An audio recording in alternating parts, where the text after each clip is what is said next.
Hi everyone. This is a quick overview on how to handle confidential information in employees' children. So these are the practice policies that we have come up with, and this reviews that.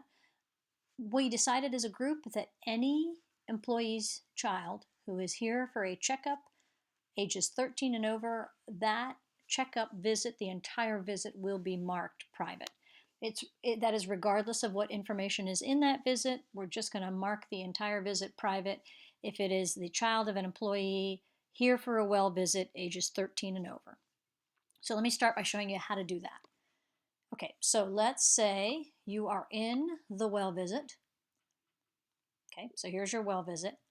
When you are down in the summary area and you are ready to finalize, this is really important. Before you hit finalize, come over here to Note Visibility and change that to Providers Only. Okay, so that is for any, this is what we're going to do as a policy for any child of an employee at Springdale Mason if it is a well visit ages 13 and over. You'll just, before you save it, you're going to come down here and click this to Providers Only. Then save it, and then the whole visit will be private. Now, let's say, like I have done before, you've seen an employee's child, you've saved it, and then you're like, oh man, I forgot to change the visibility. There's something else you can do. So here is a finalize note. Okay, if you forget and you realize it afterwards, this note has been finalized, you can still come down here to visibility. See this little box? And you can change the visibility here. Okay, if you mark Providers Only and you hit Save, you can change it. Okay, now if I exit this chart, okay, here's his chart. You open this up, this is what it'll look like now. Encounter details withheld. It shows that I was the provider, but you can't see them. Now, if we click Include Confidential down here, there it is. You can see it. So as a provider, you guys will be able to see it by clicking this. If you are not a provider, at least you know there was a visit. You just can't see the details. Okay, so that's what we do for any employee's children. Now, there's an added issue, and that is what happens if you are seeing a coworker's child. So let's say Ellen is seeing my daughter. What does she do? Okay, so here's a note.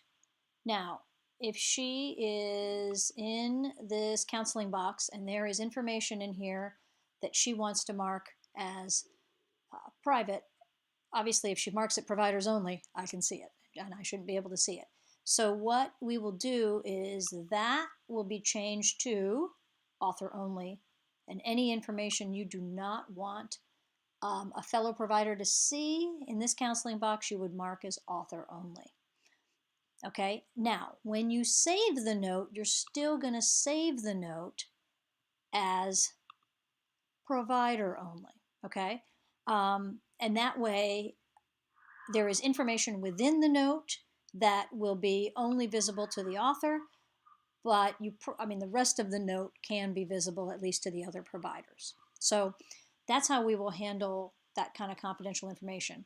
And that way, anybody looking at the chart will know that the patient was seen. Providers will be able to see the note. However, providers would not be able to see the confidential information in this box. Only the author would be able to see it. So in this case, if it's my child, Ellen would be able to see it, or whoever sees my child would be able to see it, but I would not be able to see it. And that is how we are going to handle confidential information in our practice for employees' children. Now, let's say you are doing a sick visit. We decided as a group that we will not make every encounter for a child of an employee automatically confidential. That is going to be up to your discretion. So if it is somebody here for a cold or something like that and you don't think it's a big deal, you don't have to do anything. However, if it's a med check or any kind of visit that you feel, again, should be confidential, you'll do the exact same thing. You know, whatever, you'll start this note, and when you come down here to, you come down here to summary, when you are going to finalize it, you'll change the visibility to, to providers only. And then again, if you have information in that note that you feel should really not be visible to another provider or really anybody, then you would change this confidential information here to author only. So in general, unless it's a really unusual situation, the author only designation will be used within the note for like the counseling box, and the entire note visibility would be providers only. I hope that helps, and I hope that makes sense, and I'll see you later. Bye-bye.